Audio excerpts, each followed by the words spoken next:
I once lived alone for a period of time, right after I moved out of my parents' house and before I moved in with my girlfriend Mia. I rented a tiny one-bedroom apartment on the ground floor of a residential building. Aside from school and work, I spent most of my days by myself. During those long solitary hours, my favorite thing to do was watch movies, especially horror films. Even at 21 years old, every time I finished a horror movie and stayed alone in the apartment, I would be overcome with fear and struggle to fall asleep. Lying in bed after watching a film, I would scan every corner of the room repeatedly and even turn on the bedside lamp to check the entire place thoroughly to make sure it was safe. I knew for a fact that the tenant upstairs was away that night because his car was not parked in the driveway. That meant the strange noises buzzing in my ears could not have been footsteps or daily household sounds from the floor above. The unknown sounds put my nerves on edge, and I had no idea where they were coming from. I mustered up my courage, got out of bed, and opened the bedroom door. Outside was an extremely narrow hallway that led to the bathroom on one side and the living room at the end. The scene before my eyes was identical to the horror movie I had watched an hour earlier. By the moonlight streaming through the bedroom and living room windows, I clearly saw a woman standing at the end of the hallway near the kitchen. She stared straight in my direction before slowly stepping backward, never taking her eyes off me for a single second. Despite trying to stay calm, I screamed in terror, rushed back into the bedroom, and slammed the door shut before locking it tight. There were no knocks or banging on the door as I had feared. Instead, I heard rapid footsteps rushing up the half-flight of stairs, followed by the loud slam of the apartment exit door. I froze on the bed for a full 10 minutes before I could calm down. I then grabbed my phone, walked back out to inspect the entire apartment. The small space had a simple layout with almost no hiding spots. It was completely empty. I immediately rushed to lock the main entrance door, baffled by who the intruder could have been and how she had broken into my apartment undetected. I chose not to call the police for personal reasons I'd rather not elaborate on, but I contacted my landlord first thing the next morning and told him everything. The landlord phoned the upstairs tenant, and the truth he uncovered shocked me to my core. The woman who had broken into my apartment was the upstairs tenant's ex-girlfriend, an extremely obsessive and volatile person. She had tracked down her ex's address but mistakenly walked into my floor and broke into my unit by accident. The upstairs tenant came to my door the next day to apologize, yet neither he nor the landlord ever gave me the full story. To this day, I still wonder what exactly she had planned to do to her ex-boyfriend that night. I have always deeply disliked my father's girlfriend, Cassie, ever since she first appeared in our family. Back in 2019, after my mother passed away, my father lived alone for a long time. Lonely and desperate for companionship, he turned a blind eye every time I warned him that Cassie had a questionable character. I have two younger brothers, 10-year-old Jake and 2-year-old Scott. Ever since my father introduced Cassie to the three of us siblings, I have been repulsed by her exaggerated, stiff, and unnatural smile. Soon after, my father started bringing her home constantly, pushing her to integrate into our family life. I could never bring myself to accept her. At first, I just thought her personality was odd and awkward, but as time went by, more and more bizarre incidents began happening.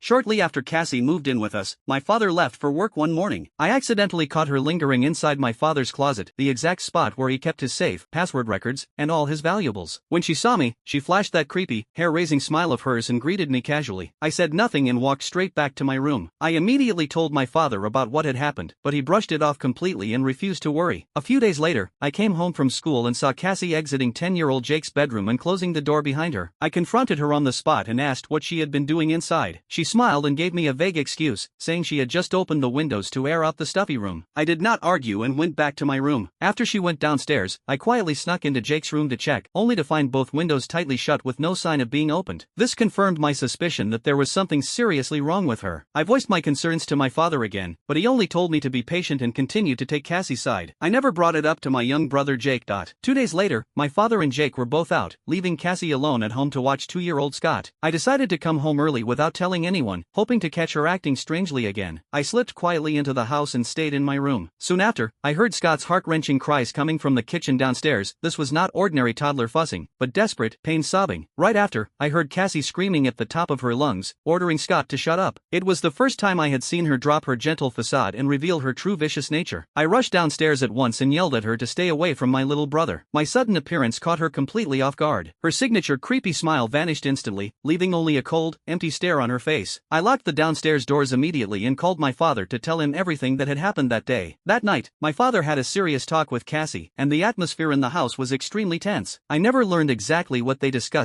Even more terrifyingly, I woke up in the middle of the night to someone entering my bedroom. The person stayed inside for a moment before leaving quietly and closing the door. I immediately got up and opened my door just in time to hear my father's bedroom door click shut. I rushed into his room, woke him up, and told him Cassie had snuck into my room. However, she denied everything outright, insisting she had been lying in bed all night and never left her room. I am not sure if my father believed me. He simply told me to go back to my room and said he would talk to Cassie privately. As I lay back in bed, terrified, I could clearly hear them whispering to each other inside his room. To this day, I still live in constant unease, desperate for Cassie to leave our family for good. I know how dangerous she is, yet I can never figure out why she snuck into my room that night, leaving me endlessly worried for my family's safety and feeling completely powerless. A few years ago, when I was 30 years old, I owned a permanent second-floor apartment in a high-security upscale building in Fort Lauderdale, Florida. I prefer not to disclose the building's exact name for privacy reasons. Every time the weather turned cold up north, I would move down here to work remotely from my laptop and phone, enjoying a relaxed seaside lifestyle. Fort Lauderdale is generally clean and safe, and my neighborhood had an excellent reputation for low crime rates.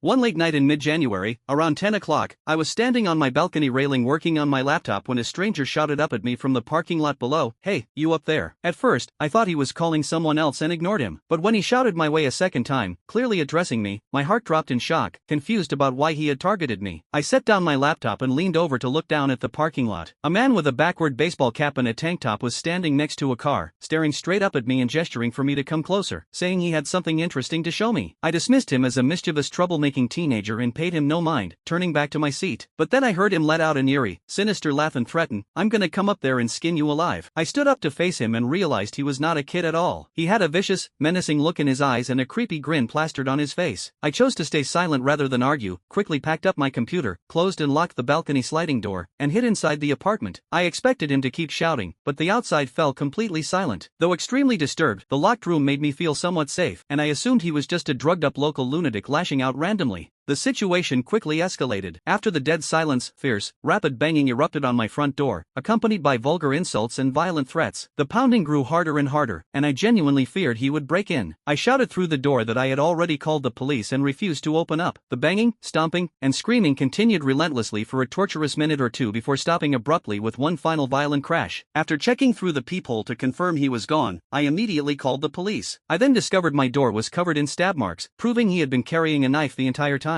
I was shaken to my core the whole night, praying no one had gotten hurt. I later assumed he was under the influence of drugs and had targeted me at random to vent his malice, not specifically seeking me out personally. I have endured a completely undeserved catastrophe that I rarely talk about. I once spent a night in jail through no fault of my own. I was hanging out at a local nightclub in my hometown and briefly interacted with a girl I knew casually. Out of nowhere, she lied to the club bouncers, falsely accusing me of groping her and her friends, even though I had never exchanged a single word with them. The bouncers restrained me without hesitation and forced me out of the club. Still intoxicated, I instinctively struggled against them. Police officers were already stationed outside, and they naturally sided with the club staff. I was handcuffed, put in a police car, and locked up in jail for the night. The tiny jail cell only had a simple wooden bench. My cellmate was covered in tattoos, missing a front tooth, and had an overall aggressive, intimidating aura. He struck me as someone I definitely did not want to mess with. He struck up a conversation and asked why I was in jail. I told him the whole story of my wrongful arrest, staying cautious and careful with my words the entire time. Overwhelmed with frustration and anger, I vented to him casually, mentioning which nice neighborhood I lived in, that I had been drag racing with friends before going to the club, and that my parents were rarely home. I just wanted to get my frustration off my chest and try to sleep, but he kept pestering me with non-stop questions, making me increasingly uncomfortable. The next morning, we went to court for our hearings, and he was called up before me. He sat and listened as the court laid out the two false charges against me: assault and trespassing. I was acquitted on the spot and released, pending a secondary court date. The whole ordeal was an absolute nightmare. When I got home that night, I opened all the windows to air out the house, only to hear multiple sets of footsteps circling the outside of the building. I immediately closed all the first floor windows one by one. When I reached the backyard sliding glass door and turned on the patio lights, I saw two men darting from the lit area into the dark shadows. I instantly recognized one of them as my former jail cellmate. It finally dawned on me that I had accidentally given him my home address, neighborhood, and the fact that my parents were away during our jail conversation. He had learned my full name in court, looked up my address online, and come to my house intending to break in and rob me. Thankfully, they hesitated and fled before acting. I never told my parents about my arrest or the near-home invasion, and that terrifying close call remains a deeply buried fear of mine to this day. I have never been a superstitious or spiritual person. I dated a guy named Spencer for a while after we were introduced by a coworker at a bar. We clicked instantly and quickly became exclusive. I brought him home to meet my family. My parents were neutral about him, but my grandparents, especially my grandmother, took an immediate dislike to him, saying his aura felt off and that he was bad news. Her intuition proved more and more correct the longer we dated.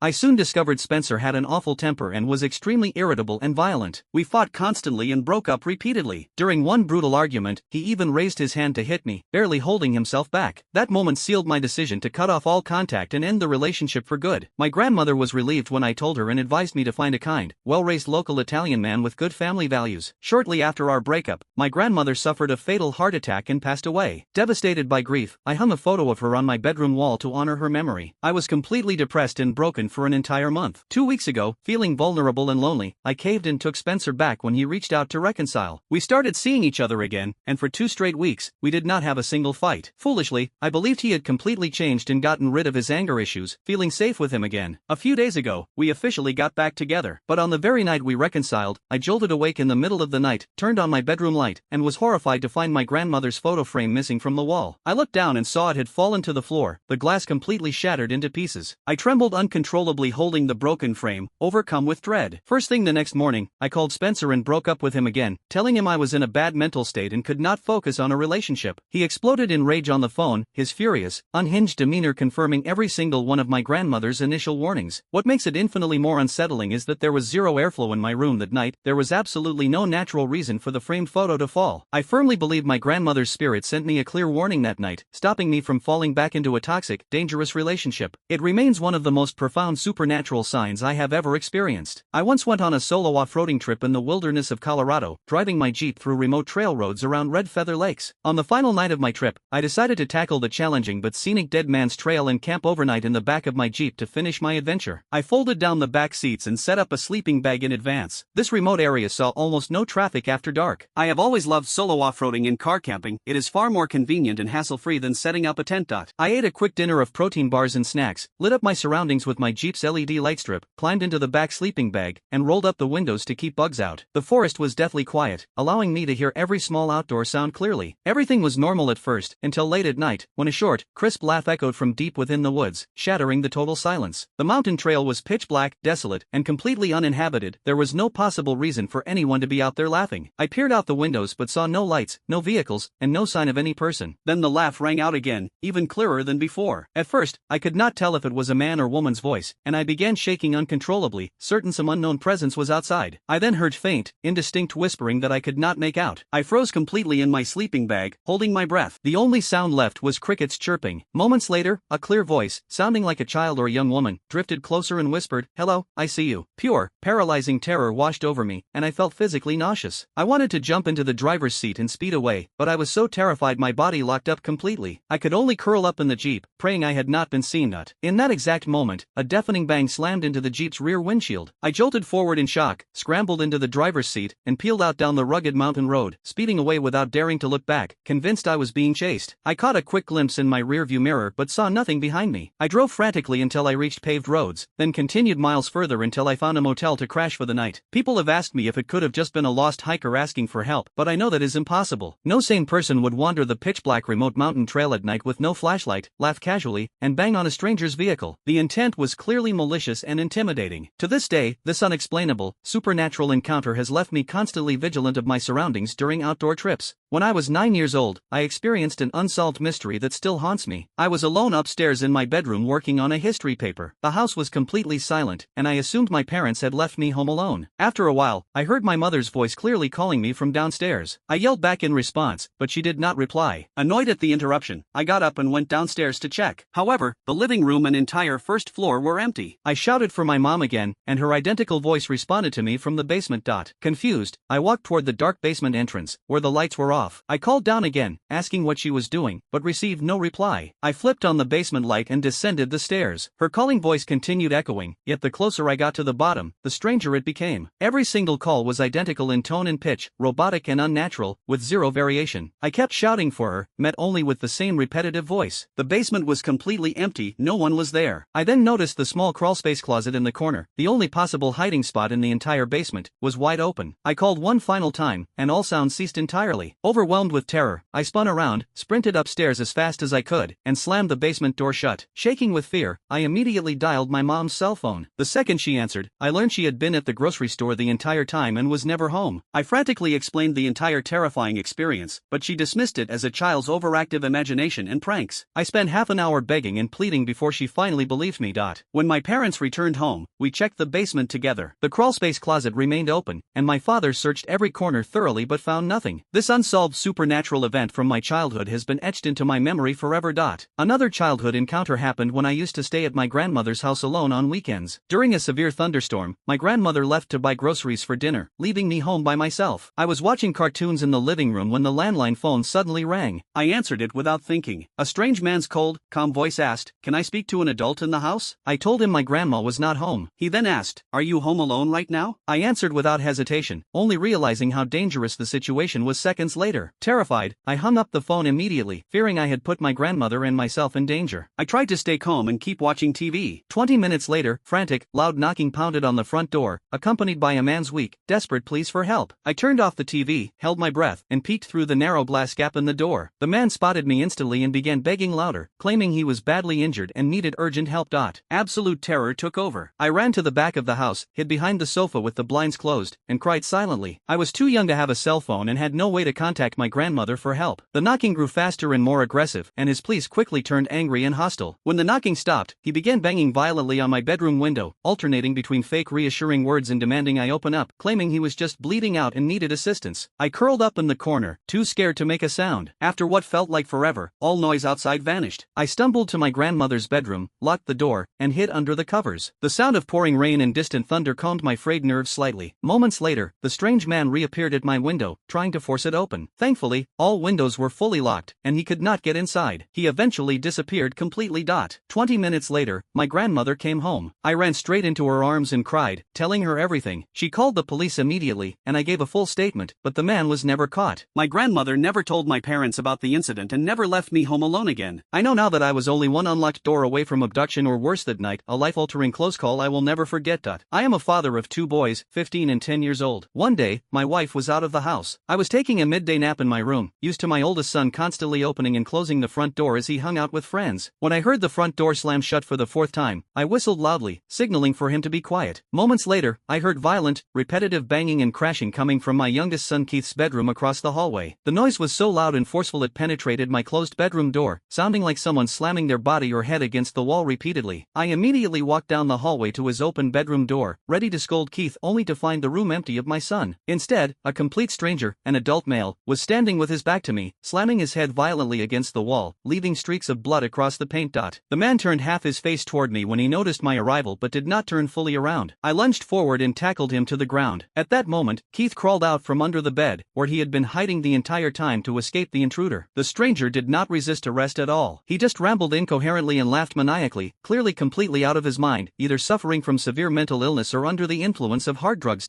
I told my son to grab the home phone and call the police while I pinned the deranged man down. I held him there for 5 full minutes until officers arrived, all while he continued giggling and spewing nonsensical garbage. I chose not to press charges after the incident, only hoping police would take him into custody for psychiatric treatment to keep him off the streets and away from innocent people. I have struggled with chronic sleep disorders and night terrors for years, regularly experiencing debilitating sleep paralysis and hyper-realistic hallucinations. I frequently see giant spiders and bugs crawling all over my bed while paralyzed. Every time I jolt awake and regain control of my body, the creatures vanish instantly, but the hallucinations feel so vivid and real that I often scream and thrash at my empty bed, throwing pillows in terror. Constant horrific nightmares have left me mentally and physically exhausted.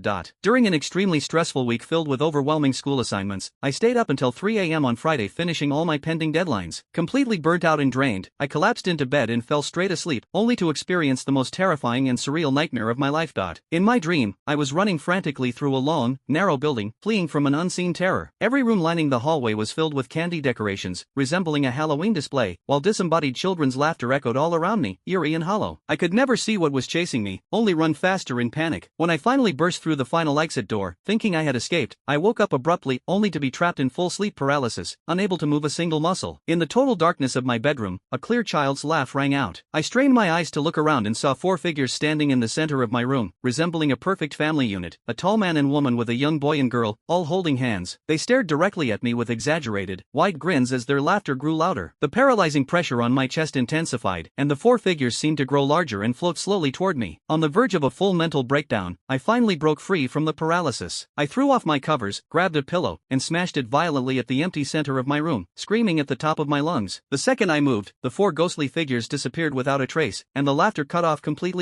This unprecedented terrifying hallucination prompted me to visit a doctor the next day, who prescribed specialized medication. I still suffer from occasional night terrors and sleep paralysis, but I have never again experienced something as chilling and supernatural as that night. Struggling with high rental costs, I temporarily moved back to my grandparents' rural farm and stayed in their downstairs bedroom. The old room always smelled of aged wood, filled with my grandmother's religious ornaments and a large wall-mounted Jesus portrait that overlooked my bed all night. The first 2 weeks of my stay were completely normal with no strange occurrences whatsoever. Things changed in the third week. I came home late one evening after working at the local town shop, when it was already pitch black outside. The second I opened the front door, I heard quiet rustling footsteps moving through the crop fields outside. Assuming someone was trespassing to steal my grandfather's farming equipment, I crept quietly to the window to investigate. To my shock, I saw a person crawling on all fours through the farm crops, moving in an unnatural, sneaky, inhuman way. Too cautious to confront the intruder alone, I woke my grandfather immediately. He grabbed his hunting rifle, stormed outside, and shouted furious warnings, threatening to shoot any trespassers on sight. His aggressive warning would have scared off any ordinary vandal, but the trouble was far from over. The next night brought even stranger events. I woke up in the middle of the night to loud, mocking laughter coming from the empty yard directly outside my bedroom window. I saw a figure standing in the dark yard staring straight at my window. The second I sat up to look closer, the figure turned and fled into the darkness. I told my grandfather what had happened, enraging him. He grabbed his rifle again and rushed outside with me right behind him. The moment we opened the front door, an invisible force suddenly wrapped around my grandfather's legs, yanking him violently to the ground. I rushed to help him up and immediately called the sheriff. While I was on the phone with police, my grandfather let out a painful groan. I nearly dropped the phone in panic, rushing to the porch to find him collapsed on the ground with a bleeding nose, clearly tackled and injured by the unseen intruder, who then fled the scene entirely. I was consumed with guilt for failing to stop the attacker and protect my grandfather. When police arrived to investigate, they discovered the farm's field security cameras had been stolen by the trespasser. The entire incident was full of suspicious unanswered questions and was eventually filed as an unsolved case. Late last month, I walked home alone after a gathering with my sister, brother-in-law, and friends. When I reached my front porch, I saw a sticky note my mom had left on the door, reminding me to roll the trash cans to the roadside for pickup before bed. I moved quietly to avoid making noise late at night. As I approached the trash cans, I heard faint movement coming from my backyard. I tiptoed over the fence to peek inside and froze in terror at the sight of two unknown men standing at our backyard patio table. Shaken and terrified, I sprinted inside to tell my mom. My father lives separately and could not come to help. We hid by the bedroom window and watched helplessly as the two strangers walked from the backyard toward our front porch steps. In a split-second decision, I pushed my mom toward the exterior window ledge to safety before climbing out after her. We jumped down to the lawn and ran full speed to our neighbor's house for help. We had barely recovered from this terrifying home invasion attempt when, 2 weeks later, our home landline began ringing non-stop at 3 a.m. The phone rang endlessly, unable to divert to voicemail, blaring loudly for 10 full minutes and ruining our sleep. My mom finally unplugged the landline to silence it. We are certain the late-night calls were directly connected to the backyard intruders. The next morning, my mom received a chilling text message from an unknown number with only one sentence: "Why didn't you answer the phone?" To this day, we live in constant fear, waiting for the strange occurrences and dangerous intrusions to start again. A terrifying true story involves a 14-year-old schoolgirl who stayed up late doing homework at 1:15 a.m. The entire house was dead silent except for the scratch of her pen on paper. While she was working, she heard faint rustling noises coming from inside the walls. The sound grew louder and clearer when she stopped writing, like something crawling and shifting around inside the wall cavity. The noise originated entirely from a square built-in storage cabinet embedded in the wall beside her bed. Growing scared, she called out for her parents. Instantly, the noises inside the cabinet intensified violently, like something sprinting and slamming around inside the small confined space. The cabinet door suddenly burst open, and a dark shadowy figure darted out in a split second. Her parents heard her blood-curdling scream through 3 closed bedroom doors. Her father rushed into her room to find a tall, large white man pinning their daughter down and covering her mouth to muffle her cries. He tackled and subdued the intruder instantly. When police arrested the suspect, they found 2 pairs of the young girl's intimate underwear in his pockets, revealing a horrifying pattern of stalking and sexual harassment. My wife and I once took an overnight trip to Cedar Beach, a remote stretch of coastline with no shops or residential buildings for miles. The park closes promptly at 9:30 p.m., leaving the entire beach completely isolated and empty after hours. We accidentally got trapped on the beach after closing closing and spent the night wandering the quiet shoreline until around 10 p.m. The beach was completely empty with 0 footprints for the first half of our walk, but when we turned around and headed back roughly 20 feet, we discovered 2 fresh, untouched sets of human footprints in the sand. All of our earlier footprints had already been washed away by the tide, leaving only these 2 new, perfectly preserved tracks with unnaturally short, cramped spacing that did not match normal walking strides. The entire area was deserted with no sign of any other people. Terrified, I turned on my phone flashlight and scanned the surrounding sand dunes, shouting to see if anyone was nearby. I told my wife to stay put while I checked the only shelter on the beach, a large trash bin. Finding nothing, I extended my flashlight beam further and spotted a hidden tunnel dug into the sand dune. Driven by morbid curiosity, I crept closer to investigate. The second I saw what was inside, I held my breath, turned off my light, and ran for my life. 2 indescribable, unhuman entities were huddled inside the tunnel. They were hunched over, completely naked, with rough, dry, peeling skin and pale, mismatched complexions, looking nothing like ordinary humans. I sprinted back to my wife, grabbed her hand, and ran full speed to our car. We scrambled inside breathless and terrified. I told my wife what I had seen, but she refused to believe me, dismissing it as stress-induced hallucinations. The next day, I reported the supernatural sighting to local authorities and returned to the beach every night for weeks to investigate further, but I never saw the strange creatures again. This unexplainable encounter still leaves me baffled and deeply respectful of the unknown. I once worked as a night janitor at a local high school, typically working completely alone after hours. My duties included cleaning all downstairs and upstairs classrooms, the cafeteria, gymnasium, auditorium, and nurse's office. To combat the loneliness and oppressive quiet of the empty school, I always played music on the hallway radio while I worked. The second floor of the school is built in a U-shape with only one long hallway connecting both wings. One night, I was mopping the sociology classroom when I casually glanced up and saw a light turn on in a distant classroom on the opposite end of the U-hallway. I always turned off all unused lights during my rounds, so no room should have been lit. A cold chill ran down my spine as I froze in place, watching a man walk up to the lit classroom window and stand perfectly still, staring directly at me. He appeared to be in his 30s or 40s, with dark hair and a thick beard. He slowly lifted his hand and waved at me with slow, deliberate, eerie movement. I panicked instantly, yanking all the classroom blinds closed and freezing up, unsure whether to confront him, run, or call the police. After calming myself slightly, I pulled the blinds open again to check, only to find the distant classroom completely dark and empty. The man vanished without a trace. Overcome with terror, I abandoned all my cleaning supplies and sprinted out of the school through the back exit, prioritizing my safety above everything else.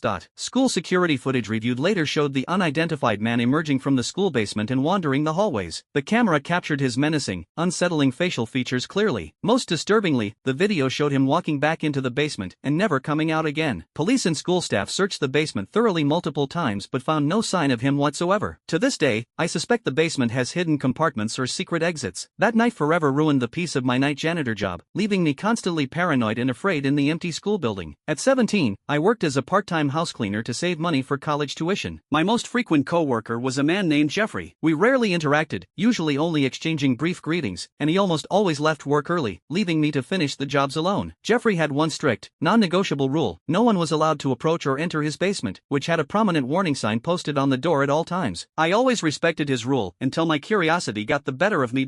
One day while cleaning his bedroom, I snooped through his drawers out of curiosity. The top drawer held regular clothes, the middle one had camera batteries, photo albums, and small trinkets. In the very bottom drawer, I found a small, locked wooden box hidden in the corner. I quickly noticed a tiny key on his kitchen keychain that perfectly fit the box's lock.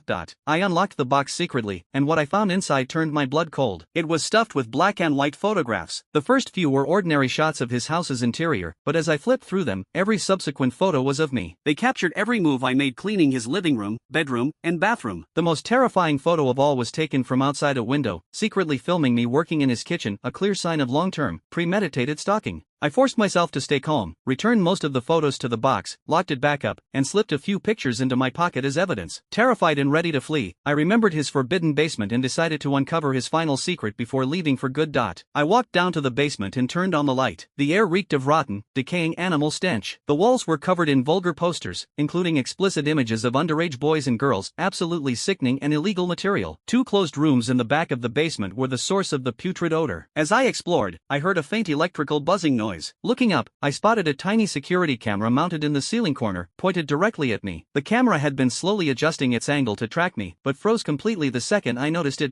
This was the final straw. I bolted out of the basement, jumped in my car, and drove away from his house as fast as possible. Jeffrey called and texted me repeatedly afterward, but I ignored every attempt at contact. Thankfully, I had never told him my home address, allowing me to escape his dangerous, obsessive stalking for good. I have survived a deadly roadside encounter that nearly cost me my life. I had just finished my night shift at a roadside convenience store, preparing to leave with a coworker, when a black pickup truck suddenly pulled up and blocked our vehicle entirely. The truck held two strangers, a scruffy man with a mustache and baseball cap smoking a cigarette in the driver's seat, and an equally hostile, messy-looking woman in the passenger seat. Both exuded threatening, malicious energy. The driver rolled down his window and asked for spare change for gas, pretending to be desperate and harmless. My coworker handed him a few coins, and I gave him a $1 bill, hoping our kindness would make them leave us alone. The second he took the money, his demeanor turned vicious and bitter. He snapped that the change was nowhere near enough. We apologized profusely, explaining we had no more cash on us. He immediately erupted in vulgar insults and threats. The woman in the passenger seat grinned a demonic, evil smile, staring at us unblinkingly with pure malice. My coworker and I stayed calm, rushed past their truck to our car, and peeled out to escape. They immediately reversed and chased us relentlessly. I sped down the road at full speed, finally losing them before pulling into a nearby gas station to catch my breath and confirm my coworker was safe. Minutes later, the same black pickup truck pulled into the station behind me, blocking my car in completely. Before I could react, the woman in the passenger seat pulled out a firearm, rolled down her window, and aimed the gun directly at my vehicle.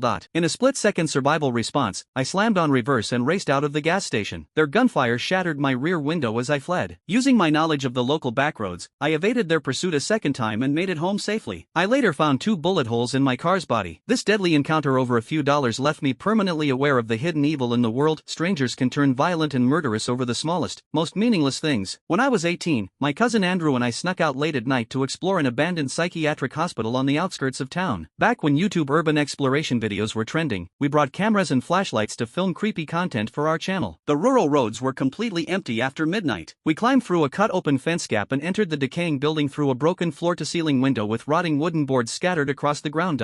We turned on our flashlights and night vision cameras to explore floor by floor. The entire building was covered in broken glass, graffiti, and rotting wooden floors with hollow gaps dropping into pure darkness below. We stuck together, chatting nervously to ease our fear, but the empty, dead atmosphere was deeply unsettling. We explored the massive building systematically, stopping briefly in an old dental room full of rusted abandoned medical equipment. The second-floor bathroom was the eeriest area by far. We heard constant dripping echoing from the closed stalls. One stall door was locked shut with no way inside, the unknown dripping noise filling us with dread and forcing us to flee the bathroom. We later found a staircase leading down to the basement and decided to explore the underground level for scarier footage. The basement hallway was even darker and more oppressive. Old photos and yellowed news articles covered the wall bulletin boards. While we were reading the aged clippings, a loud, sharp metal crashing sound erupted from deep down the hallway. We shined our flashlights toward the noise and caught a glimpse of a person's forehead darting into a nearby room.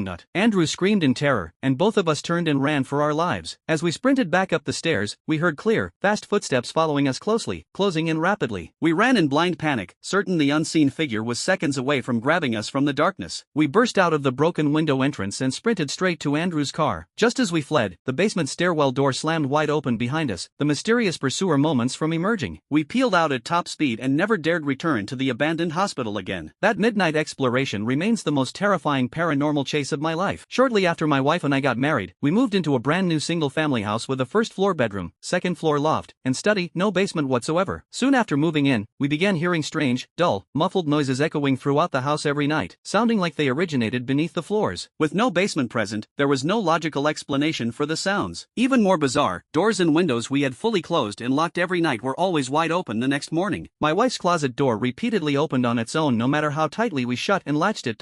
We stayed up late one night to investigate the phenomenon. At 2 a.m., the mysterious internal noises grew drastically louder, sounding like furniture shifting, wood creaking, and objects dragging inside the walls near the floor. My wife grew tired and drowsy while I focused on tracking the sound. Suddenly, she shook me violently and pointed at her closet. The fully closed closet door had swung completely open, revealing a hidden trapdoor built into the closet floor, cracked open and glowing faintly from below. I immediately told my wife to lock the front door and call 911 while I grabbed a machete and climbed down the trapdoor ladder into the hidden underground chamber. I turned on my light to find a fully furnished secret room with a table, small bed, and scattered children's toys covering the floor. While I inspected the underground space, my wife screamed from upstairs as someone began violently ramming and kicking our front door, trying to break in.